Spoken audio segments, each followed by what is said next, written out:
Are you anywhere near the vibrational vicinity of your own desire? Oh, good. Well, that's the key, isn't it? To have a desire and to not shoot it in the foot every day with negative expectation. That's the whole process. We've enjoyed this interaction immensely.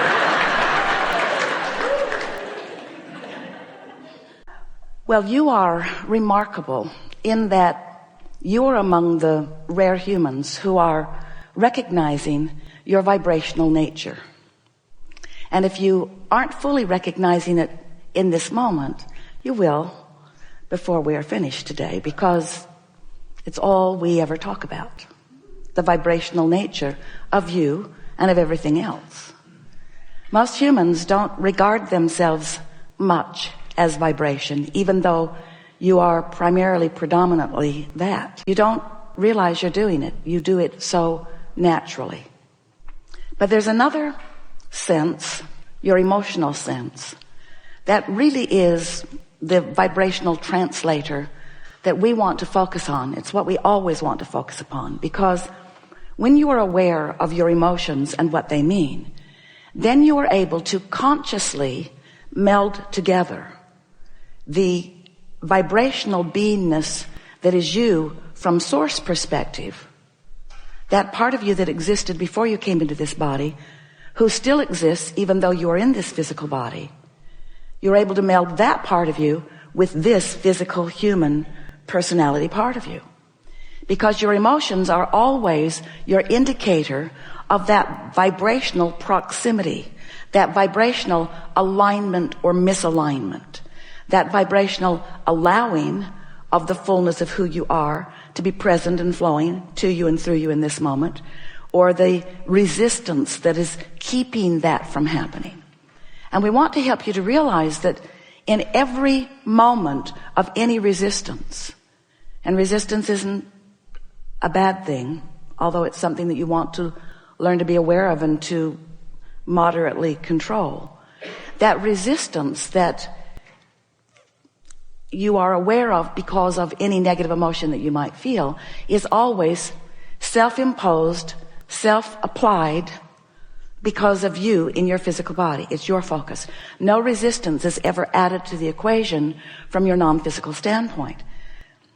Now what that means is, as you've been here banging around in your physical body, sifting through the variety that surrounds you, you've naturally contoured a vibrational reality. In other words, when you know what you don't want, you know what you do want. You just can't have any moment in time that you are not perceptually looking for improvement and looking for the best possible scenario for yourself. Now, there are a lot of people that don't want to be that way. You want to be more humble, or you want to be more giving of others. But we submit to you that unless you are selfish enough to care about your own vibrational relationship with your own vibrational partners, meaning the source within you, then you have no chance of alignment, and then you have no chance of steadily flowing the fullness of who you are into any moment in time.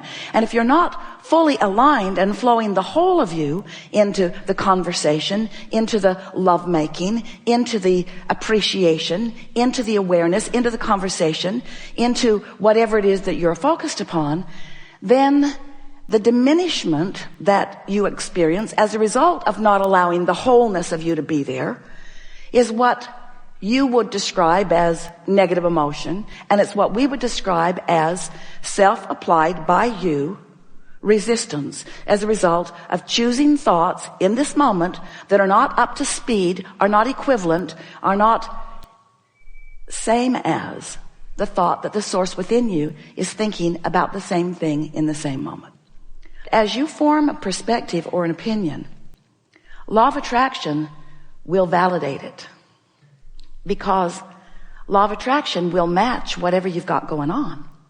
So sometimes in your quest for rightness, you form an opinion, and law of attraction just validates that rightness. We just want to point out to you that if in the midst of that rightness you feel negative emotion, The source within you is holding a different opinion. The source within you is not calling you wrong and not even trying to get you to think differently than you think. Just being who source is, loving as source loves, keeping the light on for you in case you want to stumble in. Today we're going to go into new places because who you are and who we are and who this all is cannot stand still. We are creators. We are joyous co-creators. And we are on a vibrational roll of masterful momentum where you are discovering through the framework of your own life experience things that matter to you. And in the same moment that you do, the source within you and the vibration that is us is aware of your new discoveries and your new desires.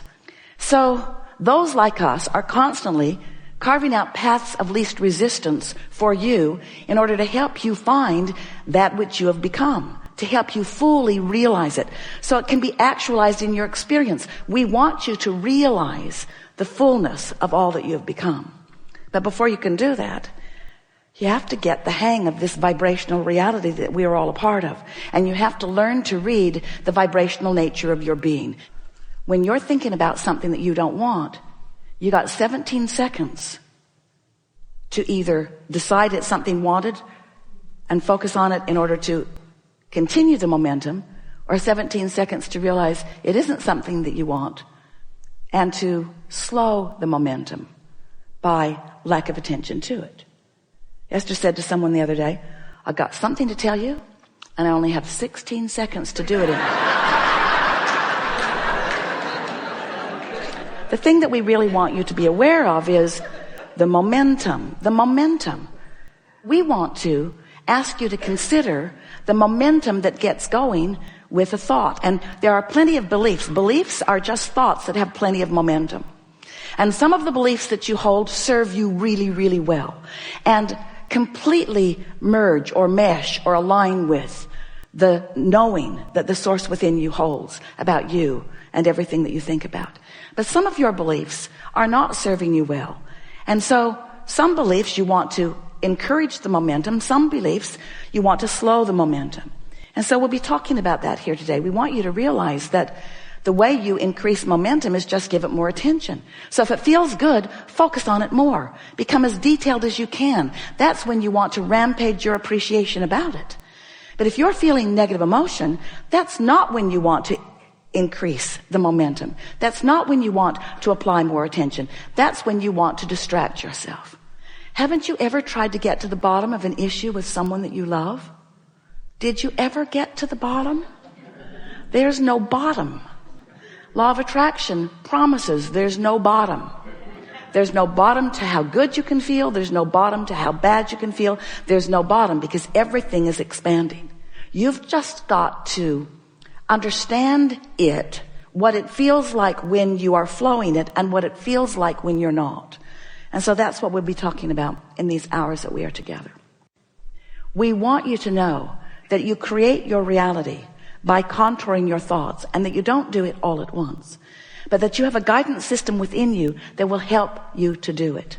And you also have a very responsive universe all around you, giving evidence all day, every day of what your vibrational frequency is. Esther had one of the most enlightening and therefore satisfying days of her entire life at the Del Mar Fair, where grandchildren, Kate and Luke, demonstrated the principle of your vibrational point of attraction with such vividness that Esther will never wonder about it or law of attraction again. At the outset, almost the moment that they walked in the gate, Esther said, in her enthusiasm of the magnificent day that was going to unfold, because who doesn't want to be there with all of that? She said, there is a lot to choose from, so if you feel attracted to anything, just point at it. And right away, Luke said, I'm attracted to that. And it was a wheel. It wasn't a game. It was a sort of wheel. And so Luke spun the wheel and won free tacos. She wasn't very excited about. And then Kate spun the wheel and got something she really didn't want, a chance to win something at Knott's Berry Farm. And she looked slightly disappointed, and the nice man said, "Spin the wheel again, sweetheart." So she did. Got the same thing. The stupid tickets to win something that she didn't want. And she looked slightly disappointed. And the nice man said, "Spin it again, sweetheart." So she spun it again and got Slurpees from 7-Eleven, something that she talks about incessantly. So there it began. Kate's world was responding to Kate in the most magnificent way, and Luke's world had turned to manure already. Because not only did he not get what he wanted, Kate did, which just made it so much worse. And then the day unfolded where everything Kate touched turned to gold. There was a basketball game where Luke's really good at basketball. He has a hoop in his backyard and he's really, really good at it. Just came back from Spurs camp. So Luke's throwing the ball and it's just bouncing back, bouncing back, bouncing back. Esther invested close to his college education in the game. 3 more balls, please. 3 more balls, three more, please. Kate threw her first ball and it went right in. And she won a great big Pegasus. Oh, it was so big and beautiful. And Esther looked at Kate and then she looked at Luke and she could see the momentum had already begun. We won't tell you all of the details, but it was a remarkable day of Kate winning so much that they had to make a trip to the car to put it all in. And Luke saying, "It's like they don't want me to win." They had gone because there was a train concert. When Esther discovered Train, she called them and said, "You have to come, we'll go to the fair and we'll see Train." And everyone was excited because everyone in that family, this family, loves Train.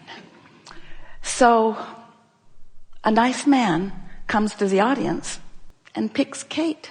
"Would you like to go on stage with Train?"